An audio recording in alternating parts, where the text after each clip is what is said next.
नवीन अपनी माँ शांति और पिता रामदीन के साथ रामपुर गांव में रहता था। रामदीन एक दूध वाला था जो गांव भर में दूध बेचकर अपने घर का खर्च चलाता था। सुबह होते ही रामदीन अपनी दूधिया बाइक पर सवार होकर दूध बेचने निकल पड़ता था और न सिर्फ अपने गांव में बल्कि आसपास के गांव में भी दूध बेचा करता था। ताजा ताजा दूध, दूध ले लो दूध। अरे सच में रामदीन भाई साहब, आपके यहाँ का दूध सबसे बढ़िया होता है। गांव भर में सबको आपका दूध ही पसंद आता है। रामदीन की गांव भर में तारीफ सुनकर उसके पड़ोस में रहने वाले मोहन को बड़ा बुरा लगता है, क्योंकि मोहन भी गांव में ही दूध बेचने का काम करता था, लेकिन उसका दूध गांव में किसी को भी ज्यादा पसंद नहीं आता था। और इन सब से परेशान होकर एक दिन वो जलन के मारे रामदीन के दूध में कुछ मरे हुए चूहे डाल देता है। इस बात से अनजान रामदीन अपनी दूधिया मोटरसाइकिल पर दूध बेचने जाता है।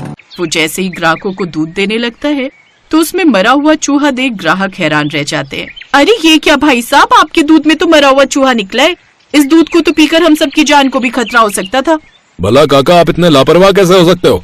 कम से कम एक बार तो गांव वालों के बारे में सोच लिया होता। तुम्हारे कारण तो हमारा सारा का सारा गांव शमशान भूमि में बदल जाता। आज तुम्हारे दूध में मरा हुआ चूहा है, कल को क्या पता मरी हुई छिपकली निकल जाए। नहीं नहीं, हमें तुम्हारा ये दूध नहीं चाहिए, जाओ यहाँ से। अरे ऐसा मत करो भाई, मैं अपने इसी काम से अपने परिवार का पेट पालता हूँ। अगर मेरा ये धंधा ही बंद हो जाएगा तो फिर मेरा ये घर कैसे चलेगा? तो क्या तुम्हारे कारण हम अपने परिवार की जान खतरे में डाल दें?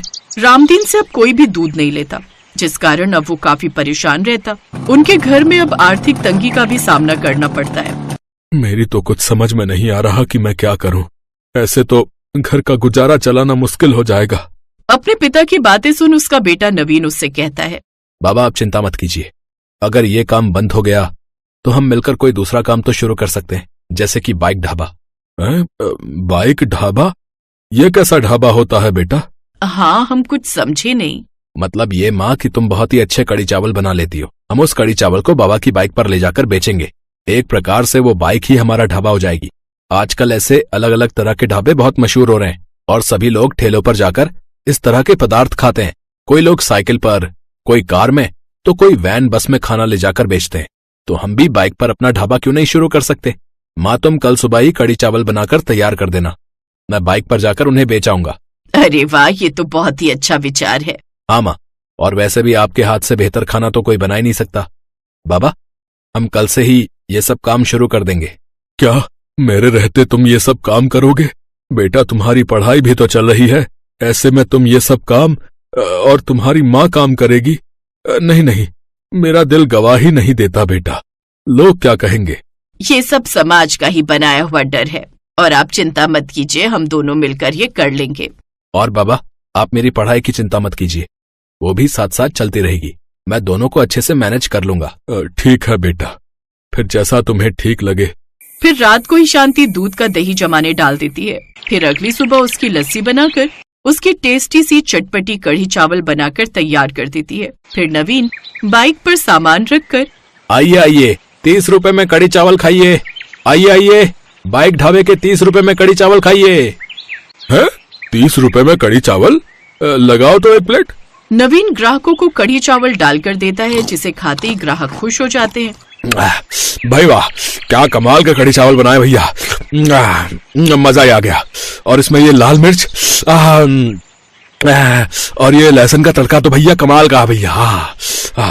अब नवीन दुगनी मेहनत करता, वो अपनी पढ़ाई के साथ साथ अपने बाइक ढाबे पर कढ़ी चावल भी बेचता। वाह बेटा, इतनी कमाई तो मेरी दूध बेचकर महीने भर में होती थी, जितनी तू 10 दिन में कमा लेता है। सच में बड़ा ही होनहार बेटा है मेरा। इधर नवीन की कामयाबी देख अब मोहन उससे भी जलने लगा। मेरा बेटा जैकी एक नंबर का बदमाश है, शराबी, जुआरी और पता नहीं क्या क्या। और एक ये उस रामदीन का बेटा है, बाप को बुढ़ापे में आराम देकर खुद सारे घर की जिम्मेदारी संभाल ली है। काश मेरा बेटा भी इतना समझदार होता, लेकिन मैं जानता हूँ वो कमबख्त इतना होनहार कभी नहीं बन सकता। अगर ये नवीन ऐसे ही कमाई करता रहा तो ये तो हमसे भी अमीर हो जाएंगे और गांव वाले उस रामदीन के बेटे की तारीफ करेंगे, वो अलग। नहीं नहीं, मुझे इसे सबक सिखाना ही होगा। उस रात जब नवीन और उसका परिवार खाना खाकर सो जाते हैं तो मोहन उनके घर के बाहर खड़ी बाइक को तोड़ फोड़ देता है और टायर पंचर करके वहाँ से चला जाता है। अगली सुबह जब नवीन और उसका परिवार वो टूटी फूटी बाइक देखते हैं तो वो हैरान रह जाते हैं। अरे ये इसका हाल किसने किया? अब हम अपने बाइक कढ़ी चावल का ढाबा कैसे चलाएंगे? आप चिंता मत कीजिए माँ, आप जाकर कढ़ी चावल बनाने की तैयारी कीजिए, तब तक मैं इसे ठीक करता हूँ। लेकिन बेटा, तू इसे ठीक कर पाएगा?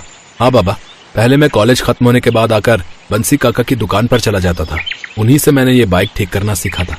नवीन बंसी काका की दुकान से जरूरत का सामान ले आता है, फिर खुद ही उस बाइक को पूरी तरह से ठीक कर देता है और दिन के समय फिर से कढ़ी चावल बेचने निकल पड़ता है। ये देख मोहन को बड़ा गुस्सा आता है।